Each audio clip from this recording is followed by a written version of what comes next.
السلام علیکم ورحمۃ اللہ وبرکاتہ۔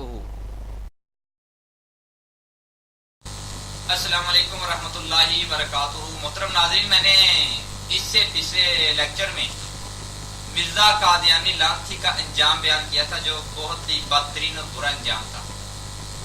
آج اس کے بعد میں نے سوچا اس کا ماننے والا حکیم نور الدین کا انجام بیان کروں، جس وہ خبیث انسان ہے جس نے سب سے پہلے مرزا قادیانی کی نبوت کو تسلیم کیا، اس کو نبی مانا۔ سب سے پہلے اس بندے نے، اس انسان کہنے کو دل نہیں کرتا، قادیانی کو اس کی نبوت کو تسلیم کیا اور اس کے ہاتھ پر بیعت کی۔ وہ حکیم نور الدین تھا۔ قادیانی جماعت میں مرزا قادیانی کے بعد اس کا مقام ہے۔ مرزا قادیانی کی موت کے بعد وہ مرزا قادیانی کی جھوٹی نبوت کا پہلا خلیفہ کہلایا۔ قادیانی سے سیدنا حضرت ابوبکر صدیق رضی اللہ تعالیٰ عنہ کے برقرار دیتے ہیں، نعوذ باللہ من ذالک۔ کہاں میرا صدیق اور کہاں یہ لعنتی نور الدین؟ کہتے ہیں جیسے نبی کے بعد ابوبکر آیا، اسی طرح مرزا لعنتی کے بعد نور الدین آیا۔ استغفر اللہ، نعوذ باللہ۔ ساری زندگی سائے کی طرح مرزا قادیانی کے ساتھ رہا،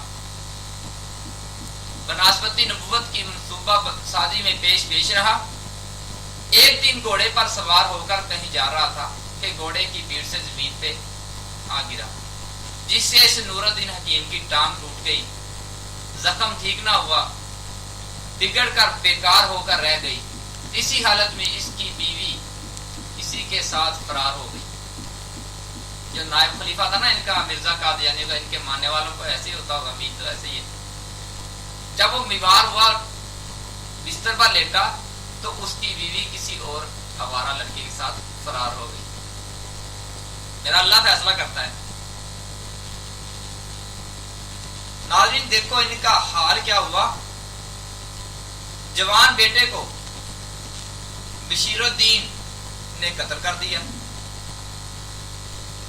اور اسی قاتل نے خلافت حاصل کرنے کے لیے اسی کی بیٹی سے شادی رچائی۔